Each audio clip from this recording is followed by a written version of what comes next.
복음 8장 21절에서 30절의 말씀을 통하여서 죄 가운데 죽는 자, 주 안에서 죽는 자라는 말씀의 제목으로 하나의 말씀을 전하도록 하겠습니다. 얼마 전 잠비아의 차디자에 위치한 시온 교회의 22살의 제임스 사카라 목사는 자기가 예수님의 부활 이후에 두 번째 부활의 기적을 보여주겠다라고 하면서 자기가 스스로 무덤을 파고 신도들에게 자기를 묻어달라고 이야기를 했습니다. 그러니까 신도들이 부탁을 들어주지 않았겠죠. 그러니까 그 신도들에게 지금 보고 있는 사카라를 땅에 묻으라. 그러면 나는 죽음에서 벗어나 죽음에서 살아나서 숨을 들이쉴 것이다. 믿음을 가져라. 믿음이 적은 자들아. 이렇게 얘기를 하고 신도들을 재촉했어요. 대부분의 신도들이 그것을 거절했지만 그 중에 몇몇 신도들이 이제 흙을 퍼서 그 사카라 목사를 땅에 묻었습니다. 그리고 신도들이 그 주변에서 찬송을 부르고 기도를 하고 다시 살아날 것을 기다렸어요. 결과는 어떻게 됐을까요? 3일 만에 무덤을 파보니까 그 사카라 목사는 피투성이가 된 채 죽어 있었습니다. 다시 살아나지 못했습니다. 그러니까 자기에게 죽음에서 다시 살아날 수 있다라는 그런 초능력이 있다. 나는 죽음에서 살아날 수 있는 초능력이 있어라고 계속해서 말하면서 그런 일을 했다라고 합니다. 오늘 말씀의 제목을 죄 가운데 죽은 자, 주 안에서 죽은 자라고 했습니다. 그렇다고 한다면 여러분들 이 사람이 과연 주 안에서 죽은 자라고 할 수 있을까요? 그렇다면 죄 가운데서 죽는 자, 주 안에서 죽는 자란 어떤 사람을 말하는 것이겠습니까? 우리 지난주에 우리는 생명의 빛 대신 예수님에 대해서 말씀을 나누었습니다. 진정한 광복절이란 빛 대신 예수님을 만나고 예수님을 따라가는 것이라고 말씀드렸습니다. 예수님은 초막절 명절에 예수님께서 자신을 가르쳐서 나는 물이다, 생수라고 말씀하시고 또 세상의 빛이라고 말씀을 하셨죠. 그리고 그 빛을 따르는 자는 어둠에 따르지 아니하고 어둠에 있지 아니하고 생명의 빛을 얻을 것이다 라고 말씀을 하셨습니다. 그러니까 그 빛을 따른다라는 것은 예수님을 따른다라는 것이었죠. 그래서 이 어두운 세상 가운데 예수님을 따른다라는 것은 이 세상을 놀이터처럼 살아가는 것이 아니라 전쟁터처럼 살아가는 것이다 라고 말씀드렸어요. 일제강점기 때 그 시대에 그때의 놀이터처럼 그 시대를 놀이터처럼 살아갔던 사람들은 친일파라고 부르지만 그 시대 속에 전쟁터처럼 살아간 사람들은 우리는 독립운동가라고 이야기를 하는 것입니다. 오늘 이 세상 가운데 우리들이 살아가지만 우리는 이 세상 속에 하나님 나라의 백성으로서 이 세상 속에 처절하게 빛을 발하면서 그 자유를 그 예수님을 전할 수 있는 예수님을 따를 수 있는 그런 삶을 살아야 결국에 하나님께서 우리들을 인정해 주실 것이다 라고 말씀을 드렸습니다. 여러분들 오늘 본문에서는 예수님과 유대인들 사이에 계속적인 논쟁을 말씀하고 있습니다. 예수님은 계속해서 예수님이 어떤 분이신지를 말씀하고 계시고 유대인들은 계속해서 예수님이 어떤 분이신지를 말씀하시는데 그래서 네가 누구냐고 그래서 당신이 누구냐고 계속해서 묻고 있어요. 예수님께서는 계속해서 내가 누구다라고 말씀하시는데 유대인들은 네가 누구냐라고 계속 이야기를 하는 것입니다. 자, 21절 말씀 한번 보겠습니다. 다시 이르시되 내가 가리니 너희가 나를 찾다가 너희 죄 가운데서 죽겠고 내가 가는 곳에는 너희가 오지 못하리라. 너희가 나를 찾다가 죄 가운데서 죽겠고 라고 말씀을 하시죠. 여러분들 이 부분이 조금 이상하지 않습니까? 너희가 나를 찾다가 죄 가운데서 죽는다. 아니 너희가 나를 찾지 않으면 죄 가운데서 죽겠다라고 말씀을 하셔야 되는데 왜 예수님은 너희가 나를 찾다가 죄 가운데서 죽을 것이다. 너희가 나를 찾다가 나를 죄 가운데서 죽을 것이다 라고 말씀을 하시냐고요. 이게 이해가 잘 안 될 수 있어요. 근데 이 본문의 말씀 오늘 이 21절의 말씀만 보면 잘 이해가 안 되지만 20절 말씀부터 이어서 보면 좀 이해가 될 거예요. 자, 20절 말씀 한번 보세요. 이 말씀은 성전에서 가르치실 때에 헌금함 앞에서 하셨으나 잡는 사람이 없으니 이는 그의 때가 아직 이르지 아니하였습니다. 이 말씀을 그 전에 계속해서 이루었던 말씀을 헌금함 앞에서 하셨다라고 말씀을 드렸죠. 그래서 지난주에 왜 예수님께서 헌금함 앞에서 하셨다라고 하는 것을 굳이 기록하고 있을까라고 말씀을 전하면서 예수님을 따르는 것이 헌금 드리는 것보다 더 중요하다라는 거 말씀을 드렸어요. 기억나시죠? 그런데 또 하나의 이유가 있습니다. 이 황금암은 이방인의 뜰 다음에 있는 이 여인의 뜰에 13개가 비치가 되어져 있었고요. 그 황금암 옆에는 사내들인 공예원들이 회의를 하는 그런 장소가 있었다라는 거예요. 그러니까 황금암 앞에서 하셨다라는 것은 사내들인 공예인들이 모인 그 자리에서 예수님께서 말씀을 전하셨지만 20절 말씀 보면은 잡는 사람이 없었다라고 말씀하죠. 그 많은 사내들인 공연이 있는 곳에서 예수님께서 말씀을 전하셨지만 예수님을 잡는 사람이 없었어요. 왜요? 그의 때가 아직 이르지 아니하였기 때문이다라고 말씀하는 것입니다. 그러니까 오늘 계속해서 연결해서 보면 다시 이르시되 내가 가리니 너희가 나를 찾다가 너희 죄 가운데서 죽는다라는 말씀은 내가 이제 어디론가 갈 것이다. 그런데 너희가 내가 있는 곳을 찾다가 왜 찾는 거예요? 예수님을 찾아서 믿고 구원받으려고요? 그것이 아니라 예수님이 있는 곳을 찾아서 예수님을 잡아서 죽이려고, 예수님을 잡으려고 찾다가 결국은 너희 죄 가운데서 죽을 것이다 라고 말씀을 하시는 거예요. 결국은 예수님께서 율법을 만드신 하나님 아니십니까? 근데 그 율법을 만드신 하나님을 이 사람들이 율법에 어긋났다라는 그런 죄목을 씌워서 예수님을 잡아다가 죽이려고 그렇게 찾다가 결국은 너희 죄 가운데서 죽을 것이다. 이렇게 말씀을 하시는 것입니다. 그래서 예수님께서 말씀하시죠. 내가 가는 곳에는 너희가 오지 못할 것이다. 그러니까 예수님께서 어디론가 가실 것인데 너희들이 나를 어디 있는 것인지 모르고 또 찾지도 못할 것이다. 이렇게 말씀을 하는 거예요. 내가 가는 곳까지 너희가 따라오지 못할 것이다. 따라올 테면 따라와 봐라. 라고 예수님께서 말씀을 하시는 것입니다. 그랬더니 유대인들이 뭐라고 말하죠? 자, 22절 말씀 보세요. 유대인들이 이르되 그가 말하기를 내가 가는 곳에는 너희가 오지 못하리라 하니 그가 자결하려는가? 라고 말하죠. 유대인들이 생각하는 거예요. 그가 예수님이 가는 곳이라면 우리가 어디든지 찾아갈 수 있고 어디든지 따라갈 수가 있는데 우리가 따라가지 못할 곳이 어디란 말이야? 저 사람들이 예수가 가는 곳이라면 우리가 지구 끝까지라도 가서 잡아다가 죽일 텐데 어디를 간단 말이야? 스스로 자결하려는가? 스스로 죽으려고 하는가? 라고 하는 거예요. 다시 말하면 저 사람이 죽지 않는 이상 우리는 어디든지 갈 수 있다. 네가 죽지 않은 이상 우리는 끝까지 따라갈 수 있다. 네가 지구 끝까지라도 따라갈 수 있다 라고 말하는 것입니다. 또 다른 말로 하면 네가 아무리 그렇게 말해도 네가 스스로 죽는 자리에까지 가겠는가 라는 말도 되는 거예요. 네가 아무리 도망간다 할지라도 네가 아무리 그래도 스스로 죽는 곳은 찾지 못할 것이다. 죽음의 자리는 스스로 뛰어들지 못할 것이다 라고 이야기하는 것입니다. 근데 예수님께서는 어떻게 하셨습니까? 예수님께서 말씀하신 곳은 어디였어요? 예수님께서 피하실 수도 있었던 자리, 예수님께서 얼마든지 지지 않으셔도 그 십자가의 자리, 십자가의 죽음의 자리에 예수님께서는 스스로 지시고 하나님께서 다시 살리실 것을 믿음으로 그 십자가의 죽으심을 맞이하는 것을 여러분들이 믿으실 수 있기를 바랍니다. 예수님께서 또 말씀하시죠. 자, 23절 말씀 보세요. 23절. 예수께서 이르시되 너희는 아래에서 났고 나는 위에서 났으며 너희는 이 세상에 속하였고 나는 이 세상에 속하지 아니하였느니라 라고 말씀하시죠. 무슨 말이에요? 예수님께서 너희는 이 땅에서 태어난 사람이고 예수님 위에서 났다고 하니까 예수님은 뭐 비행기에서 태어난 분인가? 이 말 아니죠. 그러니까 이 말씀을 우리는 이해를 할 수가 있어요. 예수님께서 말씀하신 이 땅과 위라는 것은 이 땅은 이 세상을 말하는 것이고 위는 저 하나님 나라를 말하는 것이지 라는 것을 우리가 알 수 있지 않습니까? 그러니까 유대인들과 바리새인들은 이 세상에 태어난 이 세상에 속한 사람들이지만 예수님께서는 하늘에서부터 내려온 하늘에 속한 사람인 것을 예수님께서 말씀하고 계시는 것이죠. 24절의 말씀 다시 말합니다. 그러므로 내가 너희에게 말하기를 너희가 너희 죄 가운데서 죽으리라 하였노라. 너희가 만일 내가 그인 줄 믿지 아니하면 너희 죄 가운데서 죽으리라 라고 말씀합니다. 죄 가운데서 죽는 사람이 어떤 사람인가 이제 말씀이 나오는 거예요. 근데 죄 가운데서 죽는 사람이 어떤 사람이죠?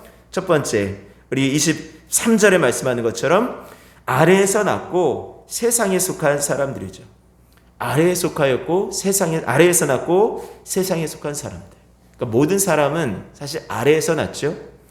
예수님 외에 그 어떤 사람도 위에서 난 사람이 없어요. 다 이 땅 가운데서 났죠. 이 세상에서 태어났죠. 이 세상에 태어나서 이 부모님의 외형과 성격과 이 기질을 그대로 담고 태어나는 것이죠. 아이가 태어나면 신기하게도 정말 엄마 아빠를 닮아요. 어떻게 그렇게 닮죠? 외형뿐만이 아니라 그냥 성격도 그렇게 닮을 수가 없어요. 그러니까 젊은 남녀가 이제 결혼을 하잖아요. 이제 남자와 여자가 이제 만나서 결혼을 합니다. 그러니까 개인과 개인이 결혼을 하는 것이 아니라 실질적으로는 이 가문과 가문의 만남이 되어지겠죠. 이쪽 가문과 이쪽 가문의 만남이 되어지죠. 그러니까 처음에는 뭐 아무리 그냥 그 자기 자식들 얘기하면서 아들 같은 뭐 사위, 딸 같은 며느리 막 이러지만 아들 같고 딸 같은 것이지 실제로 아들처럼 딸처럼 이렇게 생각하는 것이 쉽진 않잖아요. 그냥 아들은 아들이고 사위는 사위고 딸은 딸이고 며느리는 며느리지, 이게 딸하고 며느리랑 같이 동급으로 우리가 어떤 것들을 좀 생각하는 것이 쉽지 않습니다. 그렇게 말은 하지만은요. 그러니까 아들, 딸 가진 부모님 그 엄마의 마음을 들어보면 그런 것 같아요. 아들하고 딸하고 결혼을 해요. 예를 들면. 그래서 이제 딸이 그 시댁에 가서 일을 하는데 딸이 가만히 있고 그 사위가 집안일을 한다 그러면 그 엄마는 좋아하죠. 아이고 우리 사위가 일을 다 해. 그래서 얼마나 좋은지 몰라. 이렇게 얘기를 하죠. 근데 이 아들이 왔는데 며느리가 가만히 있고 아들이 자기 집에서 이렇게 뭔가 집안일을 하면 똑같이 우리 아들이 잘해 이렇게 얘기하지 않고요. 며느리가 가만히 있다고 이렇게 이야기를 간혹가다 하지 않습니까? 여기 앉아 계신 분들은 그러지 않지만 똑같이 이렇게 아들, 딸을 이렇게 대하게 게 쉬운 것이 아니다라는 것입니다. 그러니까 어쨌든 내 아들, 내 딸 이렇게 되어지다 보니까 아무래도 사위하고 며느리는 사위하고 며느리일 수밖에 없는 거예요. 그런데 그것을 하나로 묶어주는 매개체가 하나 탄생이 되어지죠. 그게 아이인 거예요. 이 아이가 태어나면 내 아들의 자식, 내 딸의 자식이 되어지기 때문에 내 며느리의 자식이 아니라 내 아들의 자식이 되고 내 사위의 자식이 아니라 내 딸의 자식이 되기 때문에 이게 그냥 동일하게 우리의 자식이 되어져 버리는 거예요. 이걸 양가 가문을 하나로 이어주는 것이죠. 그럼 놀랍게도 그 태어난 아이는요, 아빠도 닮고 엄마도 닮고 할머니도 닮고 외할머니도 닮고 이 성품들이 막 복합적으로 여러 가지 성격들이 막 있는 것을 볼 수 있습니다. 보통 그러시죠? 이렇게 자르다 보면 저거는 나 닮았어. 저건 우리 남편 닮았어. 저거는 우리 아버지 닮았어. 이렇게 되어지지 않습니까? 그러니까 딱 철저하게 외형적으로도 그냥 외탁했다고 하더라도 분명히 닮은 것이 있고요. 또 간혹 가다가 보면은 저건 좀 닮지 말아야 됐으면 좋겠다라는 부분들을 아주 교묘하게 그런 것만 닮아요. 그런 내가 좀 약한 부분들, 이건 좀 닮지 말았으면 좋겠다라는 부분들을 우리 자식들이 그대로 닮은 것들을 볼 수 있지 않습니까? 그런 거예요. 늘 좋은 점만 닮진 않죠. 모든 것들을 다 닮는 거예요. 우리가 이 세상에 속하였다라는 것은 그렇게 우리 부모의 형제, 우리 그 죄된 형제를 그대로 가지고 담고 살아간다는 것입니다. 그러니까 우리가 예수님을 만날 때는, 예수님 만나기 전까지는 우리 그렇게 부모님의 형상이나 부모님의 어떤 외형적인 그런 성격 기질들을 담고 살아가는 거예요. 그런데 예수님을 만나면 달라진다는 것이 무엇입니까? 이제 조금씩 하나님의 형상을 담는 하나님의 자녀가 되어지는 것입니다. 그렇게 되어져 가는 것이지요. 하나님의 자녀의 성품을 조금씩 한꺼번에 다는 아니지만 조금씩 우리가 닮아가더라라는 것입니다. 하나님의 자녀로서의 삶을 살아가고 또 하나님의 사람으로서 살아가는 위에서 난 사람 같은 모습으로 살아가는 것이 믿는 사람의 모습인 것을 믿을 수 있기를 바랍니다. 근데 예수님을 만나지 못하면 여전히 그냥 이 세상에 속하고 아래서 난 사람처럼 살아가다 죽는 거예요. 그것이 죄한 가운데서 죽는다라는 것입니다. 두 번째, 예수님을 믿지 않으면 죄 가운데 죽는다라는 것입니다. 자, 24절 말씀 한번 다시 읽습니다. 그러므로 내가 너희에게 말하기를 너희가 너희 죄 가운데서 죽으리라 하였노라. 너희가 만일 내가 그인 줄 믿지 아니하면 너희 죄 가운데서 죽으리라. 내가 그인 줄 믿지 아니하면 너희 죄 가운데서 죽으리라. 여러분들 죄 가운데서 죽는다고 하는데 그 죄가 무엇일까요? 그 죄가 뭐죠? 누군가에게 당신 죄인입니다 라고 말하면은 그 사람이 엄청 화를 낼 수 있어요. 내가 어떻게 죄인이야? 나 그래도 착하게 산 사람이야. 내가 무슨 죄를 지었는데? 당신이 봤어? 이렇게 얘기할 수도 있고, 나 아무 죄도 짓지 않았다. 내가 누구 뭐 살인을 했어? 내가 뭐 도둑질을 했어? 나 강도짓도 안 하고, 나 뭐 어떤 성적인 죄도 짓지 않고, 나 정말 착하게 살았고, 나 법 없이도 살은 사람이야. 내가 간혹가다 술은 먹고 뭐 담배는 피워도 그게 죄야? 뭐 이렇게 얘기할 수는 있겠죠. 그게 어떻게 죄가 될 수 있어? 예, 그럼 난 죄를 안 졌다라고 하는 거예요. 근데 성경이 말하는 죄가 무엇입니까? 늘 하나님께서 말씀하시는 죄가 뭐예요? 죄라는 말은 이 헬라 원어로 하마르티아라는 말입니다. 이 하마르티아라는 말은 관역에서 벗어났다라는 거예요. 그러니까 우리 이번에 올림픽 선수들 양궁에서 이렇게 금메달 따고 그럴 때 활을 쏘잖아요. 활 쏘면 이렇게 노란 관역에 탁탁 맞잖아요. 근데 그 활 쏜 선수들 가운데 아직까지는 제가 우리나라 선수들 가운데 그 쏴가지고 관역 바깥으로 벗어나게 활 쏘는 사람은 한 번도 못 본 것 같아요. 그렇죠? 금메달 다 따니까 가면은. 금메달 관역에서 벗어나는 것이 바로 죄라는 거예요.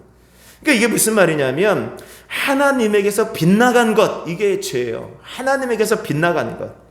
그러니까 하나님에게서 빗나갔다라는 것을 또 하나님의 율법에서 벗어난 것으로 생각하는 사람들이 유대인들이고요. 하나님에게서 벗어났다라는 것은 무엇입니까? 예수님이 그인 줄 믿지 않는 것. 다시 말하면 예수님을 믿지 않는 것이 죄라는 거예요. 하나님 믿지 않는 것이 죄입니다. 그게 가장 큰 죄예요. 그러니까 우리 자녀들이 나를 아버지로 인정하지 않는, 내 아버지임을 인정하지 않는 것, 내가 엄마인 것을 인정하지 않아. 우리 엄마 아니야. 이것처럼 큰 죄가 어딨냐고요. 우리 아빠 아니야. 이것처럼 큰 죄가 어딨냐고요. 그 자녀들이 밖에 나가서 아무리 착한 이들라도 자기 부모를 인정하지 않는데 그게 어떻게 착한 사람이냐고요. 하나님, 인간들도 마찬가지예요. 하나님께서 우리 아버지 되심을 믿어야 그것이 진정한 인간이죠. 죄라는 것은 하나님 믿지 않는 것입니다. 요한복음 16장 9절에 말씀하죠.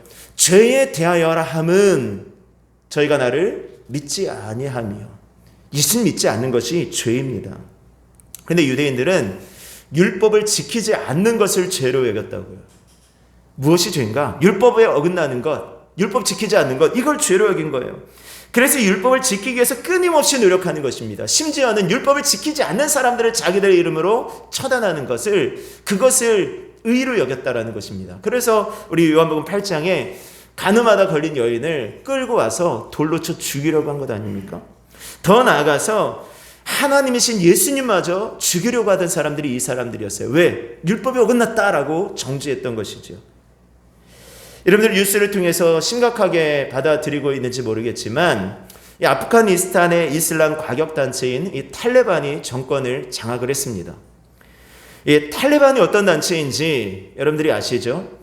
2007년에 샘물교회에서 그 아프가니스탄에 선교팀을 보냈어요. 20명의 선교팀을 보냈는데 그 선교팀을 납치를 했어요. 그리고 그 가운데서 2명을 처참하게 죽였습니다. 우리나라 정부에서 그들을 이제 구출하기 위해서 많은 이제 로비를 하고 또 많은 돈을 지원을 해서 어쨌든 그들이 무사히, 나머지 사람들이 다 무사히 풀려나게 되어졌죠. 근데 그 일이 있고 나서 안타까운 것이 뭐냐면 많은 국민들이 왜 거기 갔냐? 왜 거기 가가지고 잡혀서 아까운 혈세를 이렇게 낭비하냐? 왜 천문학적인 돈을 그들에게 지불하게 하냐? 라면서 욕을 하는 거예요. 그 믿지 않는 사람들이 욕할 뿐만이 아니라 교회들도 마찬가지였어요. 교회들도 왜 거기 보냈냐? 왜 그렇게 과격하게 하냐? 왜 그렇게 하냐? 라고 했어요. 근데 사실 그때 당시에 제가 정확하게 기억하는 것은 그때 아프가니스탄이 여행 금지 국가가 아니었어요. 가지 못하는 장소가 아니라 경고, 거기 가면 위험해, 조심해서 여행해 라는 정도였지 들어가면 절대 안 돼, 이게 아니었다고요. 근데 샘물교회에서 어쨌든 복음을 위해서 또 봉사하러 그곳에 들어가서 그들을 위해서 봉사한 거예요. 근데 탈레반이 잡아서 그들을 죽인 거죠. 누가 더 나쁜 사람입니까?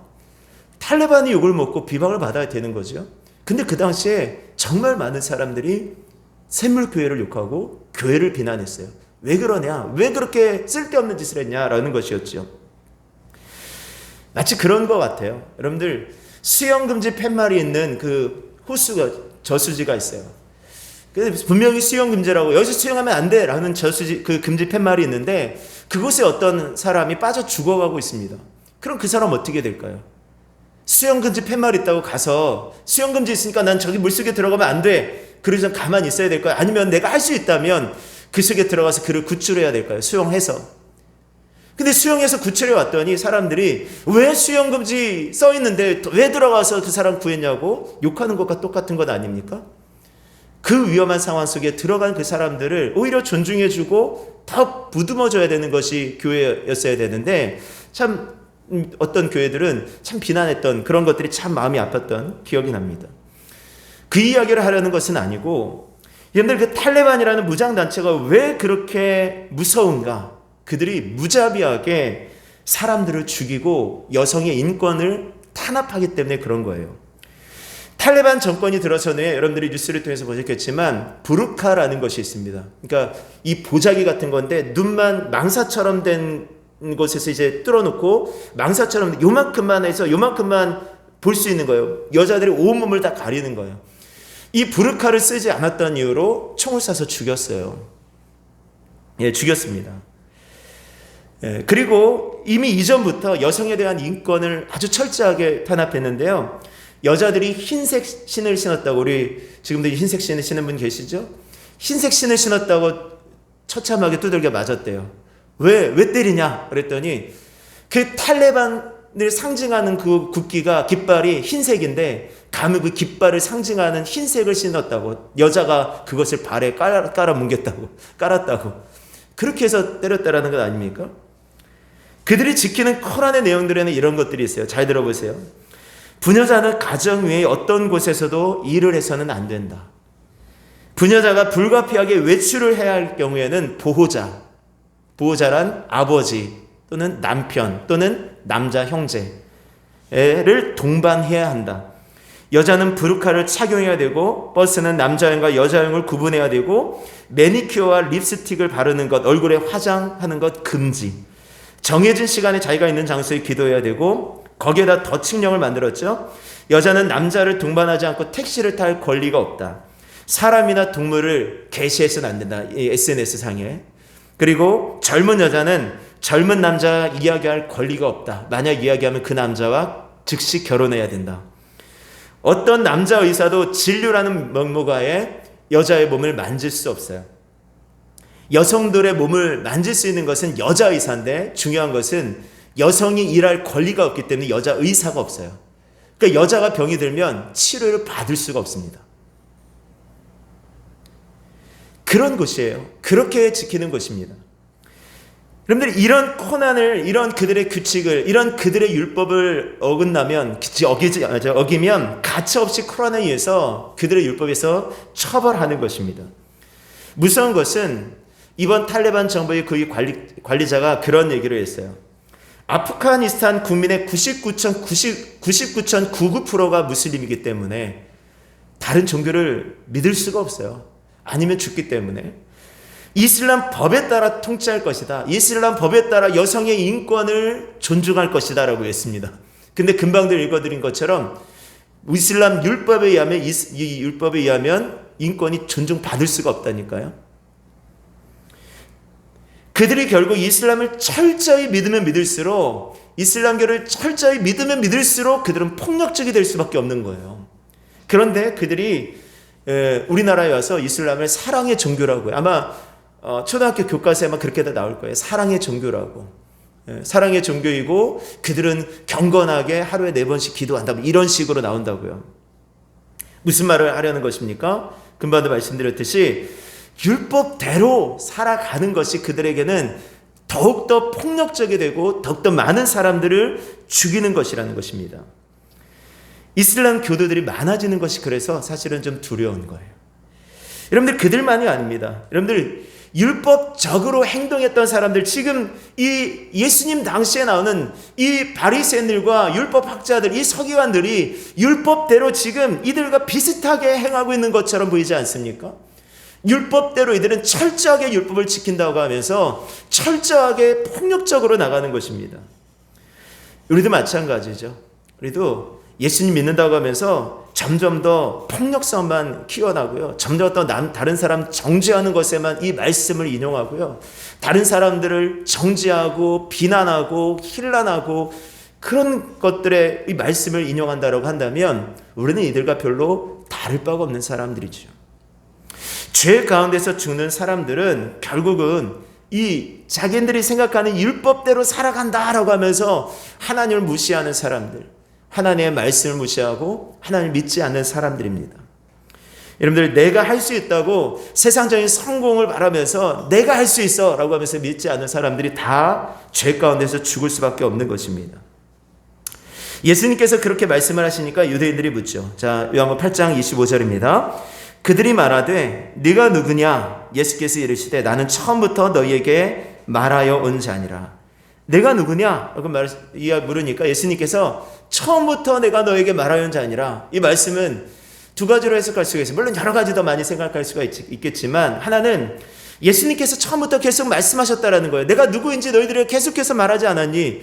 나는 생명의 떡이라고, 나는 샘물이라고, 나는 생수라고, 나는 세상의 빛이라고 계속해서 말하지 않았니? 라고 이야기하는 것이고, 또 하나는 나는 처음부터 너희에게 말하여 온 자니라. 다시 말하면 처음부터 내가 너희에게 태초부터 말해온 그 하나님이다 라는 것을 또 말씀하는 것일 수도 있고, 또 하나는 처음부터 너에게 말씀으로 약속된 사람이 바로 나이다 라는 것을 말씀하시는 것입니다. 그렇게 계속 말씀을 하셔요. 자, 주 안에서 죽는 사람은 그러면 어떤 사람일까요? 주 안에서 죽는 사람은 서두에 말씀드린 것처럼 그렇게 나는 3일 만에 부활할 거야 그러면서 자기 스스로 무덤에 들어가는 그런 사람이 아닙니다. 주 안에서 죽는 사람들은 사실은 주 안에서 죽는다라는 것은 결국은 주님 안에서 살다 간 사람이죠. 주님 안에 살다가 죽는 사람을 주 안에서 죽는 사람이라 그러는 거죠. 제가 말씀의 제목을 처음에 이렇게 정하고 말씀의 결론을 이렇게 내리면서 딱 정리를 마무리를 하는데 주부를 이미 다 냈어요. 근데 제목을 주 안에서 죽는 자, 아니 죄 가운데서 죽는 자, 주 안에서 사는 자로 했었어야지 맞지 않는가, 이런 좀 마음이 들더라고요. 주 안에서 사는 자. 오늘 예수님 안에 사는 자, 주 안에서 사는 자가 주님 안에 죽을 수 있습니다. 여러분들, 주님 안에 사시고 주님 안에 죽으실 수 있는 은혜가 있기를 원합니다. 우리 옆에 사람에게 한번 그렇게 권유합시다. 주님 안에 살고 주님 안에 죽읍시다. 인사하겠습니다. 주님 안에 살고 주님 안에 죽읍시다. 예, 아멘. 자, 그러면 주님 안에 산다라는 것이 무엇입니까? 주님처럼 살아간다라는 것이죠. 그럼 오늘 주님께서 어떻게 사셨는지 오늘 말씀을 통해서 간단하게 말씀을 드립니다. 자, 26절 말씀 보세요. 26절. 내가 너에게 대하여 말하고 판단할 것이 많으나 나를 보내신 이가 참되심에 내가 그에게 들은 그것을 세상에 말하노라 하노라. 자, 내가 그에게 들은 그것을 세상에 말하노라. 그러니까 나를 보내신 이가 참되심에, 예수님을 보내신 이가 누구셨습니까? 하나님이셨죠. 그러니까 하나님께서 주님께 말씀하신 것, 하나님께서 예수님께서 말씀하신 것을 예수님이 세상에 전하신다라고 말씀하시는 거죠. 주 안에서 산다라는 것은 하나님께서 말씀하신 것을, 하나님께 들은 것을 세상에 전하는 것입니다. 세상에 말하는 것이죠. 오늘 우리가 세상에 말하는 것이 무엇입니까? 여러분들 주변에 이야기하고 다니는 것이 무엇일까요? 세상에 전하는 뉴스가 무엇입니까? 주변 사람들에게 전하는 소식이 무엇입니까? 하나님께서 말씀하신 것, 하나님께 들은 것입니까? 아니면 세상이 나에게 알려준 것들입니까? 여러분들, 우리는 아침에 눈을 뜰 때부터 늦은 밤 잠자리에 들 때까지 우리는 새로운 정보를 계속해서 찾아요. 세상이 어떻게 돌아가는지 마치 하나라도 우리가 놓치면 큰일 나는 것처럼 세상의 소식을 다 찾아 읽습니다. 거기에 더 나아가서 나의 친한 인별그램 친구들은 어떻게 살았는지를 또 다 살펴보죠. 그들이 오늘 뭘 먹었지? 어디에 갔지? 무엇을 샀지? 그들에게 어떤 일이 있는지를 살펴보죠. 또 더 나아가서 어떤 사람들은 얼굴책을 들여다보면서 페이스북이라는 그러면서 그 사람들이 어떻게 살았는지를 또 살펴보죠. 그리고 그들이 어떤 뉴스에 반응하는지, 어떤 것에 웃는지, 어떤 것에 감동하는지를 함께 살펴보고 열심히 좋아요를 누르면서 이것은 내가 나중에 글을 올렸을 때 너도 나에게 좋아요를 눌러줘라는 그 무언의 압력을 계속해서 이제 보내는 것이죠. 그리고 그 가운데 또 재밌는 일이 있다, 재밌는 소식이 있으면 이 새로운 소식, 이 놀라운 뉴스를 아직까지 들어보지 못할 것 같은 시대에 뒤떨어진 그런 사람들에게 앞장서서 이야기를 해줍니다. 마치 사도행전 17장에 보면 아테네에 있던 사람들이 뭔가 새로운 것을 아는 데에는 시간을 보내지 않는 것처럼, 않는 그런 사람들처럼 우리는 무언가 새로운 소식을 계속해서 새로운 것들을 찾아보는 것이죠. 그렇게 이야기를 해주는 것도 물론 좋을 수 있어요. 근데 한 가지 더 바라기는 그 속에서 하나님께서 무엇라고 말씀하시는지, 그 속에서 하나님께서 나에게 깨닫게 해주시는 것이 무엇인지를 함께 전할 수 있기를 원합니다. 함께 전할 수 있기를 원해요. 얼마나 많은 정보를 아느냐, 얼마나 많은 지식을 갖느냐가 앞으로는 중요한 것이 아닙니다. 얼마나 많은 정보를 갖느냐보다 중요한 것은 그 정보를 어떻게 해석하느냐예요. 해석이 더 문제예요. 마찬가지입니다. 여러분들이 어떤 상황을 만났을 때 믿음의 사람들은 그 속에서 하나님 안에서 어떻게 해석할 것인가, 하나님께서 나에게 어떤 것들을 요구하시는지를 잘 캐치하실 수 있는 은혜가 있기를 원합니다. 그리고 그것을 세상에 들려주는 거예요. 이런 일이 있었어. 근데 이런 일들은 하나님께서 편으로 볼 때, 하나님 말씀으로 비춰볼 때 이렇게 해석될 수 있는 거야 라고 여러분들이 그렇게 말씀을 해 줄 수 있기를 바랍니다. 그런 사람이 주 안에 사는 사람이죠. 또 주 안에 죽는 사람은 어떤 사람입니까? 8장 29절의 말씀 보겠습니다.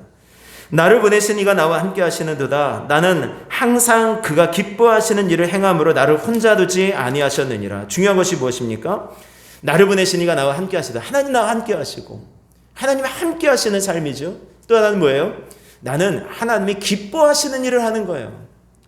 하나님은 우리들을 사랑하시는 것을 믿습니다. 아멘. 하나님 모두를 사랑하셔요. 그런데 하나님께서 모두를 기뻐하시는 것은 차이가 있어요. 우리가 하나님께서 기뻐하시는 일을 할 때 하나님께서 기뻐하시는 거예요. 그러면 하나님께서 기뻐하시는 것이 무엇일까요?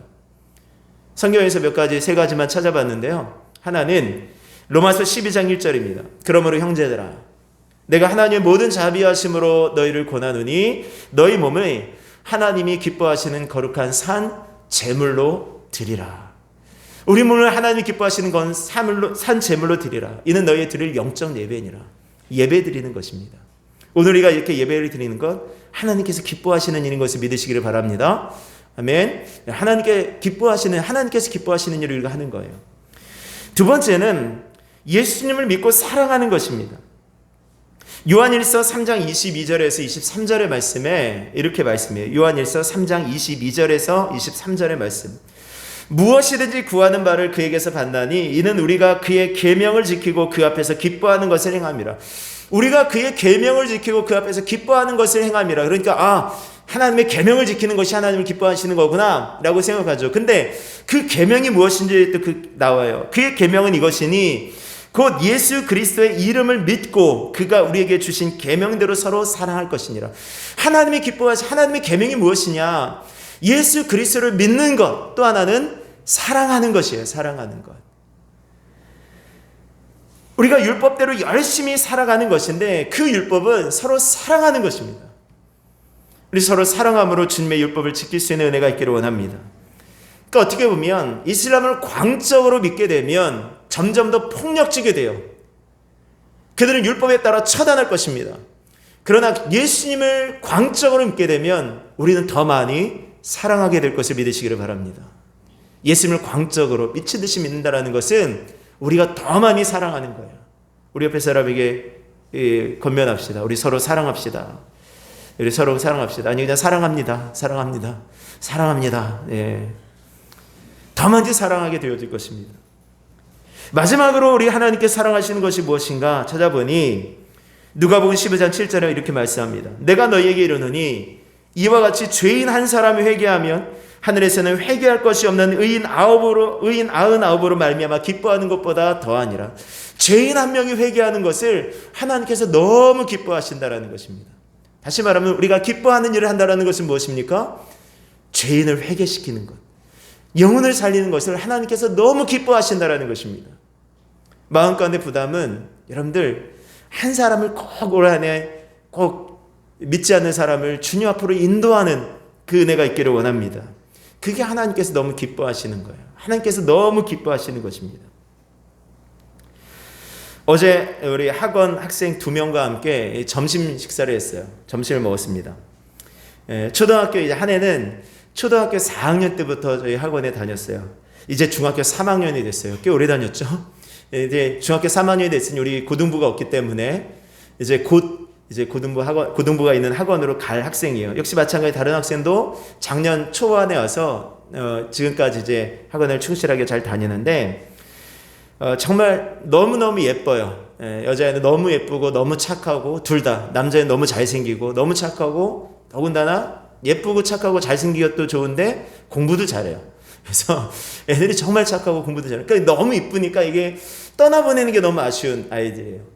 그리고 더 아쉬운 건 뭐냐면 얘네들이 내가 가자고 하는 데는 다 따라오지만 교회는 안 따라오는 애들이에요. 예수님 다 말은 잘 듣는데 예수님 믿자는 말은 절대 안 듣는 애들이에요. 예. 계속해서 관계를 가지면서 어쨌든 간에 그 아이들과 졸업을 하더라도 계속해서 만나고 싶은 마음이 있는 거예요. 그런데 그냥 내가 만나는 것이 아니라 어떤 영적인 관계를 가지고 예수님을 만나게 함으로써 말씀을 가르치면서 만나고 싶은 그런 마음이 있어서 어제 식사를 같이 하면서 계속 이제 내가 어떻게 예수님을 만났는지, 그리고 예수님을 만나면 어떻게 되어지는지를 이제 복음을 같이 전해 주었습니다. 수없이 얘기도 하고 교회 나오라고 얘기도 했지만 여전히 그냥 마음 가운데 그렇게 뭔가 좀 문제가 있는지 따라오지 않는, 올 듯 올 듯 하면서 안 오는 친구들이에요. 근데 마음 가운데 그런 부담이 있더라고요. 여러분들 주변에 누구 보시면서 마음 가운데 부담이 생기는 분이 혹시 계시지는 않습니까? 내가 늘 봤던 사람들, 근데 오늘따라 저 사람이 뭔가 좀 달라 보이네. 내가 저에게 무엇인가 내가 가진 예수님을 증거해야 되지 않을까? 내가 예수님을 전해서 그를 주님 앞으로 인도해야 되지 않을까라는 그런 영적인 부담감이 드는 분들이 계시거든. 여러분들 이름을 써내셔서 저와 함께 기도하시고 함께 기도할 수 있는, 함께 전도할 수 있는 시간이 되기를 원합니다. 왜요? 그게 하나님께서 기뻐하시는 일이에요. 그렇게 살아가는 것이 주 안에서 살아가는 것이고, 그렇게 살다가 죽는 것이 주 안에서 죽는 것이기 때문에 그렇습니다. 오늘 여러분들 죄 가운데서 죽으시겠습니까? 아니면 주 안에서 살다가 주 안에서 죽으시겠습니까? 오늘 주 안에서 살다 주 안에서 죽으실 수 있는 저와 여러분들이 삶이 되실 수 있기를 주의 이름으로 축원합니다. 우리 옆에 사람 다시 한번 변면합시다. 우리 주님 안에 살다 주님 안에서 죽읍시다. 예. 아멘. 예, 우리 함께 이 시간 기도하겠습니다. 우리 함께 동성으로 하시면서 기도할 때, 하나님, 이제 우리가 죄악 가운데 났지만 죄악 가운데 죽는 것이 아니라 주님 안에 살다가 주님 안에 죽게 하여 주시옵소서. 이제 주님 기뻐하시는 일을 하게 하여 주옵소서. 하나님, 주님과 함께하며 또 예배하며 또 하나님을 예수 그리스도를 믿으며 더 많이 사랑하며 생명 살리는 일에 저들의 남은 생애를 바칠 수 있는, 보낼 수 있는 은혜가 있게 하여 주시옵소서. 우리 함께 합심해서 주여만 내시고 통성으로 기도하겠습니다. 함께 기도합니다. 주여,